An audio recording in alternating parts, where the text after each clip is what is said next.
and welcome to Do It Like a Dancer. So today I am going to teach you, not one, not two, not three, not four, not five actually, yes, five. Five basic spins that you can use in combinations, in choreography. All of them are quite simple to learn except for the last one. The last one's a little tricky. But they all look different, they have different characters. And you can use them just in practice and in your choreography. Now, I would like to note that none of these are the standard jazz-based sort of turn or ballet pirouettes. I have done a tutorial about training for pirouettes, and I can do a more ballet, oh, hello cat, different cat, I'm in a different place right now. So these are not ballet-based spins. They are more contemporary spins, right? I would use these in contemporary pieces. I wouldn't use them in more ballet-based pieces. But that's okay because I only use ballet for training, really. So, first one is the easiest, and probably you've heard of it or seen of it before. It's like a 3-step turn. So basically, if I'm going to the right, so I'd be turning towards my right shoulder, right? And I would be stepping onto the right foot, crossing over onto the left and facing back, and completing the turn by stepping backwards on the right foot. So if I were going to the left, it would be left, right, left. Now you can see basically when I step first, I'm opening, slightly turned in and back, so that basically the faster you go, the easier it is. Now you can see that when I start moving fast, and because it's the slippery floor, like I stop going from step, step, step, and I start having a little bit of turn on this leg, on the ball of my foot. Right, but that's something that you need to work on as you get comfortable with. I've noticed when I start teaching this to beginning dancers, what happens is that this stage from going here to back is really difficult and they start falling backwards or falling forwards. So the entire time you need to make sure that your weight is slightly forwards from where you're standing, right? You cannot be standing like this and not fall over. So you'll have these turns, right? Now, one of the things that I like to add when I'm training this is the arms.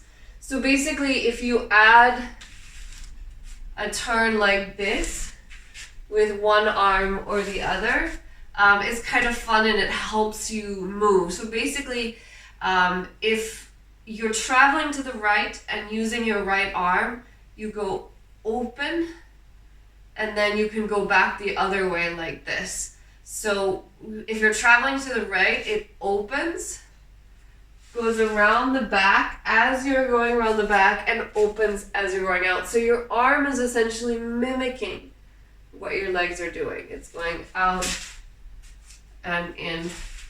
Or you can do it with left, right, or you can even do both of them together, right? So these are both, those add-ons are not necessary, but they're kind of fun. Anytime you add, arms, it starts adding character. But the 3-point turn is super versatile and you can use a lot. Now, a sort of cousin of the 3-point turn is kind of the cross spin turn, which is inspired from the ballet soutenu, which is essentially you cross your legs and then spin out of it, right? So in a soutenu, you would basically do this, where you step into a susu and you switch your 5th positions. We're not really doing that. We're doing a very simple version of it. So it crosses and opens. It crosses and opens. Now this one you do have to actually spin on the ball of your foot, otherwise you won't be able to get around. And again, if you find your weight going back, you need to remind yourself to keep your body in front of you. Even as you're crossing, right, my torso is not doing a lot. So that's a really important thing to remember. You can add the arms to these as well. It's very much the same thing. You just want to make sure that the arm is crossing behind as you're doing the actual spin. But if you're having trouble figuring out the arms and when they go, right? If you're doing it right, it feels very easy. So if you're feeling like, you do this and then you're kind of stuck along the way, when you add the arms, they really help you move, right? So you just want to try and find the moment in that movement where the arms are helping you. So that's a 3-step turn and the cross turn. Now we move on to a couple slightly more complicated. So starting with the drag turn. So the drag turn is basically where one leg is turning, where you're turning with your weight on one leg and the other leg is dragging behind, usually in the back. So essentially, it looks like this. Now, the best way to do this is to make sure that the leg you're turning on is turned out. Why? Because it helps you move around. If your heel is going forwards, then it gives you somewhere to move. Obviously on a slippier floor, as this is, it's easier to do. Now, so for example, if you were trying to turn the other way, you would see naturally my leg goes in front and drags, but in this case we're doing behind. Again, it has to do with intuitive, right? Like, just like I was talking about the arm moving, it's kind of an intuitive thing. This is also intuitive. That as you're preparing for it, you step to the side.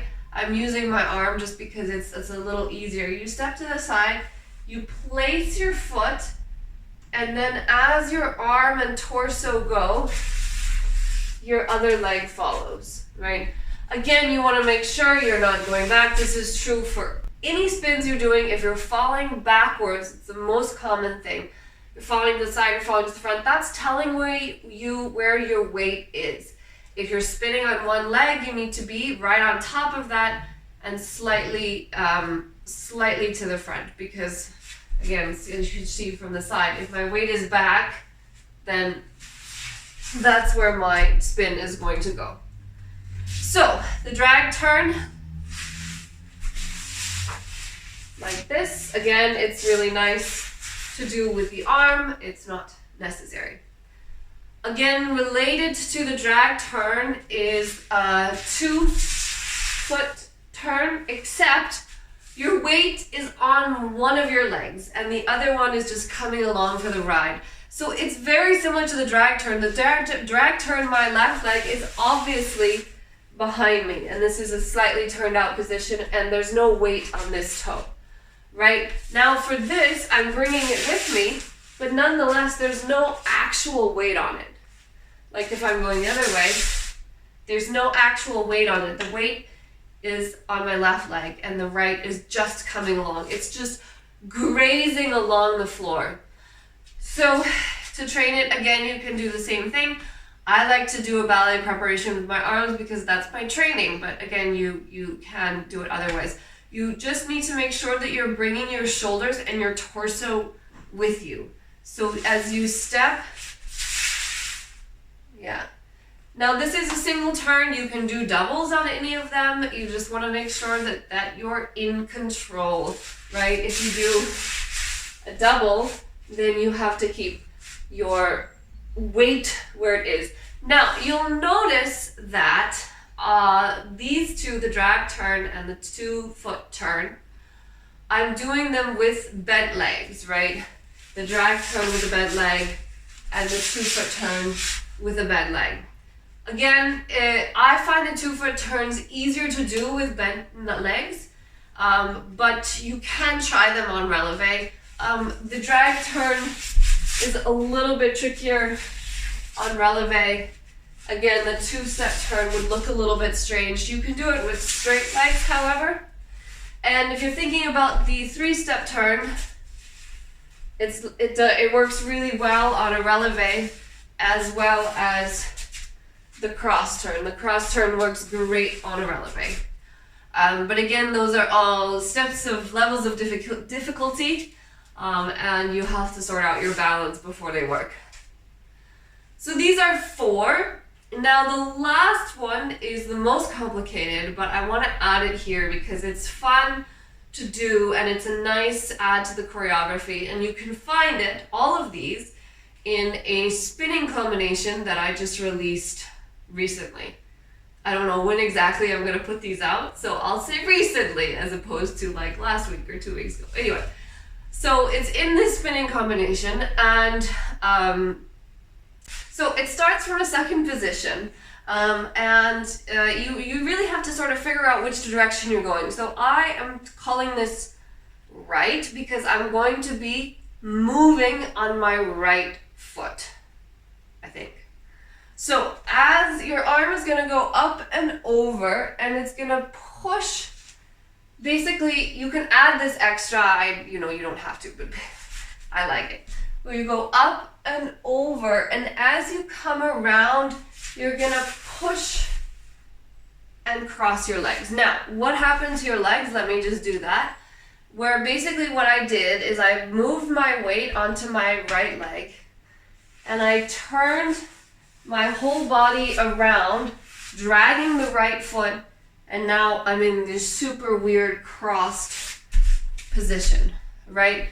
Now in fast motion, it looks like this, right? In slow motion, you turn and then you drag and bring the leg around with you, right? Show you again in fast motion. From a second position, transferring the weight onto the right leg and spinning, right? Your ending position is your legs are crossed like this, but your right leg is bent, right?